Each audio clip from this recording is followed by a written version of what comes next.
All right. What's up, guys, and welcome back for some more E3 discussion. I actually had to travel back in time to rewatch, or not well, for me to rewatch, for, whatever. I had to go back in time. I traveled back in time and watched the Microsoft press conference because I was not awake when it was live. I do have a bunch of notes on this. This is a crazy thing. I feel so weird about Microsoft's press conference. It's my goodness. I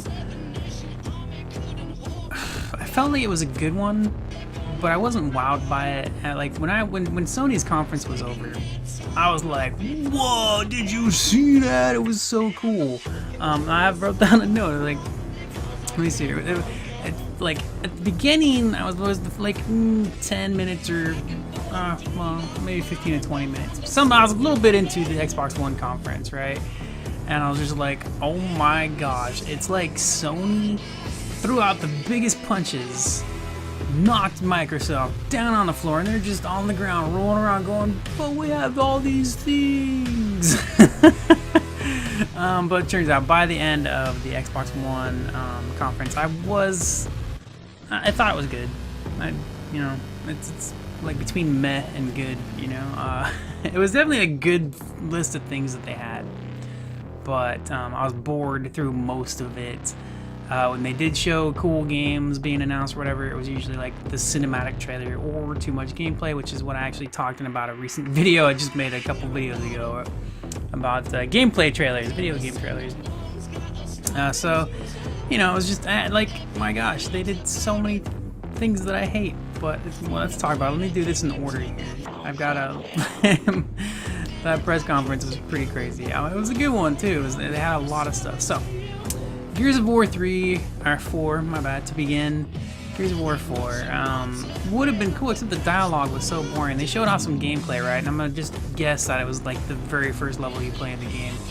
A lot of the dialogue was basically straight up a tutorial. It'd be like, hey, get in the turret and fire your weapon at the enemy. That was the dialogue. That was not exactly word for word, but that was the dialogue through the demonstration. Like, none of it was interesting or entertaining, and I was just like, oh my gosh. And it's not like I think the game's gonna be bad. It was just, these are the kind of demonstrations that are just like, why? What are you doing? This sucks. I don't know, it could be just me, maybe it's just me, I don't know, but that's how I see it, I'm just sharing what I think, alright? Oh my gosh, I'm not a drone, people, I'm not a freaking robot. You didn't train me and demand me how to think.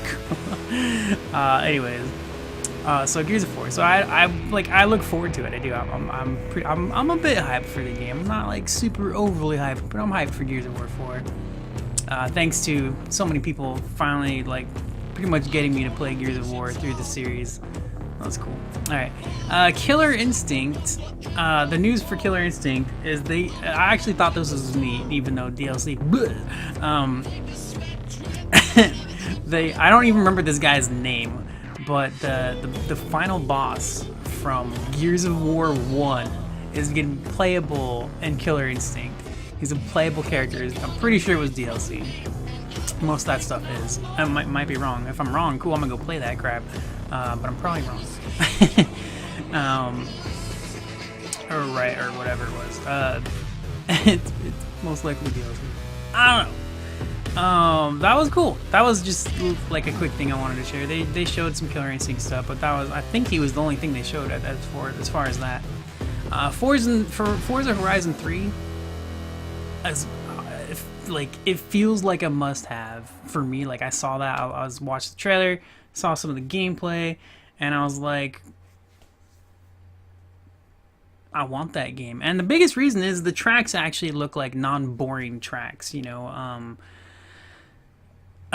I kept wanting to pick up the Forza 5 and another Forza, but I was looking at them and I was like, the tracks are just so boring. It's like normal racetrack stuff, and I'm just not into that game anymore. Like, I prefer arcadey and games with beautiful locales and stuff. So I'm not trying to trash the game. It's just not for me. I don't want to play that. I like Drive Club. I love Drive Club because there's all kinds of amazing, beautiful tracks you race on, or Need for Speed, stuff like that. Not the newest Need for Speed. I haven't played it. But, just different tracks. going through forests and pink trees and, you know, stuff like that. I don't know, stuff's cool. So Forza Horizon 3, though, looked really good. The trailer was really cool, and I was like, damn, I want that. That is cool. After that was the Final Fantasy 15. Now, this is a lot of this stuff throughout the show was just for a while. Like the first half of it, you did like Gears of War 4 game, you know, artifact for that. That's cool. Killer Instinct DLC, whatever, which is an exclusive. Forza Horizon 3, right on. And then it goes into like a bunch of non-exclusive stuff. Like, so 3 games and then non-exclusive, and then that's why I was bored through half of it. I was like, oh my gosh. So Final Fantasy 15, they showed off a boss, an entire boss fight, almost an entire boss fight, and I was like, again, with this, like, this is too much. You don't need to show me an entire combat scene, you know, 30 seconds of that, or even less, 10 to 15 seconds. If you do some real combat, you get an idea of what it is, you know. And then after that was the Division DLC. So this is what was part of their press conference. Division DLC.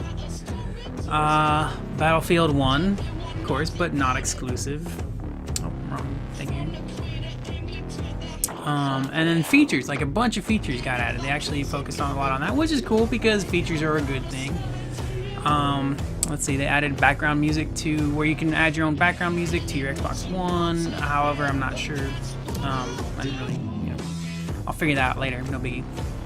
So you can listen to your own music while playing your video games. You can have your own, like, MP3s or whatever the hell. Whatever the hell you youngins use these days. Also, Cortana is going to be on Xbox One. Clubs. Looking for Group, which I thought was really cool. This is like a new feature that they're going to have. It's not out just yet, I don't think anyways. Whenever they're probably the next big patch that they do. So Looking for Group. So, you know, if you look in the community hub of the game that you want to play that's online, you have a Looking for Group section, which is really cool. And if you're going to use that, make sure you actually be descriptive. Don't just be like, I'm looking to play with people. If you're in a specific game, tell them what ranking you are, what level you are, what mission you are on, you know, if that matters. If you can just do any mission, like what mission you want to do, you know, stuff like that. The more specific you are, the better you're going to be finding an actual group of people. So, you know, you don't have to write a book, but definitely say what you want to do so people know. If you don't, you know, if you're like level 5 and you want to do something and somebody else is level 30, you need to let people know what you want to do, what you're, you know, at and stuff. But that is cool. Looking for Group being added. Arena is also another feature. Apparently, it's a tournament platform. This is a thing where you get to actually go search up. You get to go look for tournaments happening on the console and even register for them too. And they're adding like sports games as well, or joining that arena, like FIFA, probably Madden and whatever. They didn't do like a full thing. They mentioned FIFA first, but they said like more and more sports games will be added. Of course, Switches, you know, you just never know when. After that was Minecraft and Minecraft VR, which I was like, totally phased out at that. But millions of people love that, so alright, cool. I'm just like, you know. Then let's see. Inside is a game I didn't catch. This is what I wrote. I didn't catch what happened in the trailer. I got bored and looked away. Same thing. And that's just what happens with the flow of the game. Is good, most likely going to be amazing. It's by the same developers of Limbo. It's called Inside, so it's probably going to be awesome. But the trailer, the way it started, was like most trailers. It started so boring, and I was already bored through most of the show anyway. So I was just like, just waiting to hear something that I cared about. As you know, I do it. So after Minecraft and then the Inside by Limbo developers, the trailer, I just kind of floated off. I check it out later. Some trailers suck, man. You know, whatever. And on top of that, so Inside was revealed. Limbo is free on Xbox Gold right now. I'm pretty sure you got to be gold. It might not be, but I'm pretty sure most things free when they give them away, you have to be a gold member. But you can check if you're not a gold member. Just take a look for Limbo in the store. It's a great game if you still haven't gotten it by now. Really good. It's been on sale a million times. It's worth buying. That's really cool. I still haven't actually beaten that damn game. I'm such a dumb. I have too many games. I love Limbo. It's really cool. I've had to restart the game like 3 or 4 times because I lost my saves. Not because of I. That's a whole nother story. That's not a big deal. After that, so after the announcing Inside by Limbo developers and that Limbo is free for Xbox, after that they had an indie game kind of a feature where they showed a bunch of indie stuff and we're like, we're indie, yay, you know, it's cool. And then after that was Ark, an indie game, big indie game. Ark either just came to Xbox One or I don't remember how long. I know it was started PC, so early access game. It looks beautiful. I'm not into, I haven't really played a sandbox survival game that I want to keep playing, but the Ark looks gorgeous, man, especially for an indie game, you know, it's one of those really good-looking indie games, man. They did a lot of indie, and then the next indie they did was We Happy Few, which, again, with the trailer, for me, is just like, I don't want to, this is so slow and boring, and a lot of these trailers, when they show, like, the entire first mission or whatever, they're spoiling it. Do they not get that they're spoiling the very first time you step into that game? You saw it already, and now you just kind of have to go through it. That's how that is. When you show off the first level of a game, that's what it is. For me, I mean, I don't know if I might be the only one. I doubt it. There might be a few of us. There might be like 3 or 4 of us.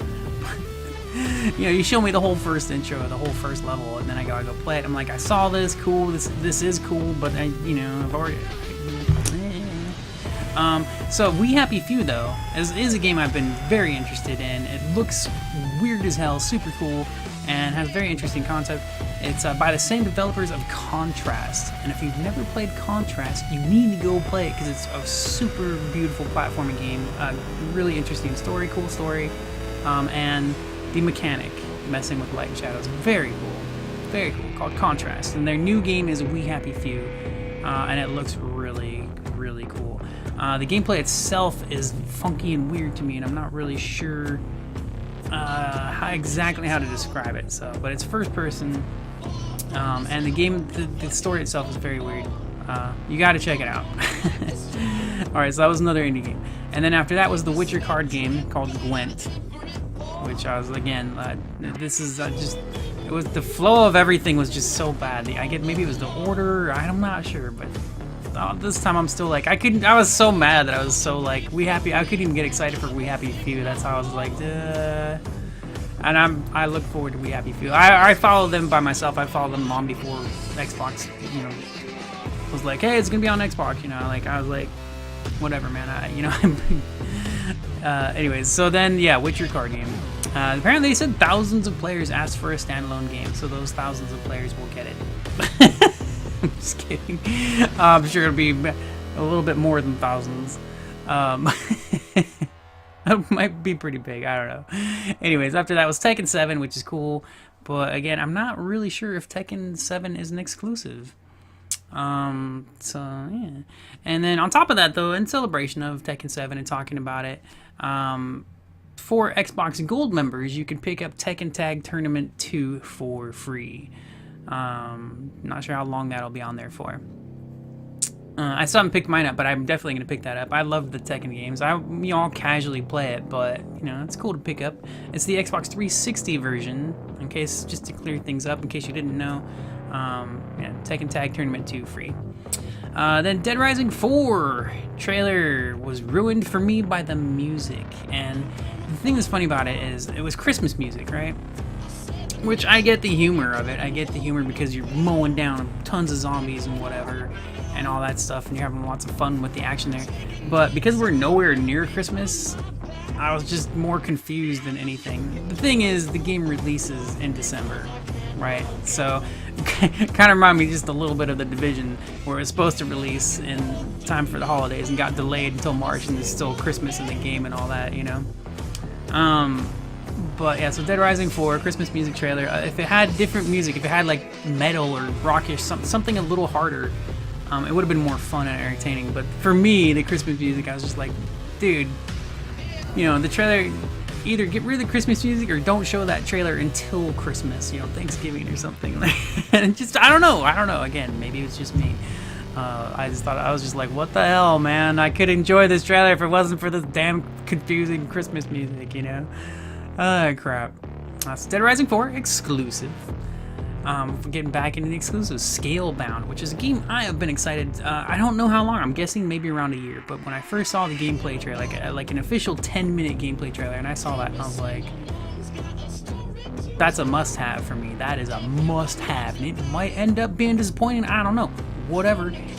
When I saw it, and I was like, need this game. So I've been waiting for Scalebound ever since, and any new news is really just more spoilers for me, because I've seen enough. I don't need to see anymore. I'm getting that game, no doubt. The more I see is just gonna make me go, damn, I wish I didn't watch that. Yeah, so Scalebound, really cool. Bell Scalebound, oh yeah, Scalebound, and their thing though too, in the demo in their conference, they showed off like almost an entire boss fight. Actually, I think it was the whole fight. I mean, again, this is where I phase out a little bit. I'm very interested in the game. I'm gonna buy it for sure, 100,000%. But I was just like, dude, I don't need to see this 10-minute boss fight. I want to play that. I want to see it, and before the game is even launched, you know? It makes more sense to me if the game is already launched and I go watch a live stream of it, you know? Like, there's something like that after the game is already out and playable. But when you're doing it, like, the game's still got several months to go, man. Like, man, geez, let me enjoy this myself here. Give me some glimpses, give me some taste, show me what it's gonna be. That's my other video, man. Alright, anyway, so after Scalebound, can't wait. Sea of Thieves demonstration. This was done by a few people. You know, they have their actors, or actors do their thing for the skit and stuff. They're playing together and all that. They might not be actors, you know, but I mean, it's whatever. It's their skit thing, their performances. So this is called Sea of Thieves, and all I remember about it and wrote down was it was the people demonstrating the game were just simulating getting drunk together. Their characters in the game, their pirates, were getting drunk, you know, so they were having a ball. And then there's, yeah, I don't know, it was a bunch of for kids thing, I guess. I don't know. It was very confusing because it was pirates getting drunk, but it also, not for me, just not for me, man. My bad. State of Decay 2 exclusive. Alright, cool, whatever. I never got into State of Decay, and the trailer, I think, was mostly cinematic. Well, there was a little bit of blood, but I was like, nothing. I'm not trying to put it down or anything. For me, it's, maybe if I see more, you know, and I'm like, hey, cool. But for now, I'm like, Halo Wars 2 was also shown, a little bit of that. And I never got into Halo Wars. Apparently it's an RTS, I'm guessing. Cool for them strategy fans. I used to be a strategy fan, not anymore. Been a long time. Anyways, but on top of that, though, the cool thing is, and I don't know, all they said was the Halo Wars 2 beta is live right now through the 20th. They didn't say how to sign up for it. They just said it's live. So I don't know if that means anybody can go play that beta right now. I have no idea, because they didn't. Usually when they say there's a beta, go sign up at xbox.com/Halo Wars or whatever. It's just like, they just said it's on, some beta's up. Go play it, I guess. Go try it out. If you're interested in Halo Wars 2, go give it a shot. Let's see. I think I'm damn near the end where all my favorite stuff is. I probably should have said this stuff first, because this is the controversial bull crap that really pisses me off. And it's actually not a controversial subject. Just for me, it's like, ah! All right, let's get into it. New Xbox One S for $300, for 4K TV and VR. The new Xbox One S is supposed to be for 4K TV and VR. But the interesting thing is, now this is $300 for the, well, I think it was a 500 gigabytes size. Or you can pay $350, you can pay $50 more for 1 terabyte, or $400 for a 2 terabyte. And if you have that extra $100, you should get the 2 terabyte. $100 for a 2 terabyte hard drive, great price. It is. You can get them cheaper. You can get a 3 terabyte to up to a 5 terabyte for the same price on a rare occasion. So far, from what I've seen, usually $200 for those types of hard drives. Usually around $200 for a decent sale. So far, I mean, everything always gets cheaper. But seeing like a 2 terabyte or higher hard drive is for $100 is pretty rare. All right, it might be like once every half a year or something around. It's rare. From what I say, I watch sales, man. Now, maybe I'm not watching the right spot though. So if you can recommend a good spot to watch for terabytes that cheap for often, let everybody know. Cause yeah, cool. The crazy thing is, there's a third Xbox One called Project Scorpio. So the Xbox One S, I really should have put this at the beginning of my video, is not the only new Xbox One coming out. So you might as well not even buy that one yet and wait for Project Scorpio that comes out next year. I don't know what's up. I don't know if Xbox One S is out now or very soon, but Project Scorpio is next year. So that's Xbox One 2.0, and Xbox One S is like the 1.5, right? You know what I mean? So, and the crowd cheered for him, and here's why they cheered. Microsoft was like, hey, Microsoft One S, and Project Scorpio are all compatible with each other. And the crowd was like, yeah. And I was just like, are you freaking, they better freaking be. Like, are you kidding me? It's like the Sega Genesis not being compatible with the 32X. Or the Sega CD. So that really pissed me off. Especially on top of the fact that I really hope we get good trade-ins for our consoles, man. And it was funny because I was actually watching a couple of different sites. Two have mentioned it. Before this E3, apparently, a couple articles mentioned it. They were like, people are still buying Xbox Ones. Stop it. And I agreed. I was like, yes, please, because you know damn well something's going to happen at E3. And it did. 2 new Xbox Ones. 2 of them. Right after you just bought yours. You'll get a refund on your Xbox One right now. As soon as you possibly can. Save that money. Get a freaking... Don't even get the S. Wait until next year. It might be mid-year. I don't know. They said 2017. Unless you really want an Xbox One S right now, which is real... There's nothing to get an Xbox One for. Another reason why, there's... like a lot of that show, too, was I was like, oh, wow. You're showing me a bunch of stuff that I don't need an Xbox One for. But it was good. By the end, it was a good show. They showed a lot of stuff. But definitely, if you just bought an Xbox One and you still have time to get a refund, do it. Do yourself a favor, seriously. Xbox One is one of my biggest regrets because I also own a PS4. You don't need to own both systems. If you have a PS4 already, take your Xbox One back, man. If you can, if you still have that 30-day timer or whatever, man, take that back. Wait. Oh my gosh, you're gonna want to play VR, right? Because if you're like me and you want to do VR, you want the new Xbox One. And I would not go with the S if I were you. I would wait for Project freaking Scorpio. I can't believe they're pulling this crap. I thought it was bad enough. They were doing a PS4 new thing, and now the Xbox One announcement. Now the Xbox One was like, oh, we'll even take another step forward. Like, thank you, I guess. Alright, let's see. One more another thing, the Xbox One S is not compatible with the Kinect, which is hilarious. It just goes to prove how bad the Kinect went. And I have a Kinect, and definitely another major regret that all my Microsoft Xbox One freaking purchases were almost a regret. Sadly, just the way things worked out. And they're not... sorry, I apologize to Xbox fans. Damn it. I was gonna say something too. Alright, well, whatever. I'll skip to whatever I was gonna say. So Kinect, but you can use the Kinect with the Xbox One S if you want to use the Kinect. You have to buy an extra adapter to be able to hook it in to the S. Alright, finally, another thing I should have said at the beginning of this video. This is a big deal, to me anyways, because I'm just like, how do people not realize this? Okay, look. They made a big deal about being able to play your Xbox One games on Windows 10. This has been a thing since Xbox One was released day one. This is what they wanted. They've been saying it the whole time, and I've seen so many people act like it's such a big surprise and cool thing. I'm like, were you not there day one? This is what they've been leading to the entire thing. You got remote play like right off the bat, and they've always said we want Xbox One and Windows to be the same freaking thing. That's what they've said. And you can tell when you get on your Xbox One how much of a Windows piece it is. Anyways, so I don't know why people are so surprised about it, man. You know, like this is their thing. This is what they've been saying since the since before the freaking Xbox One launched, you know.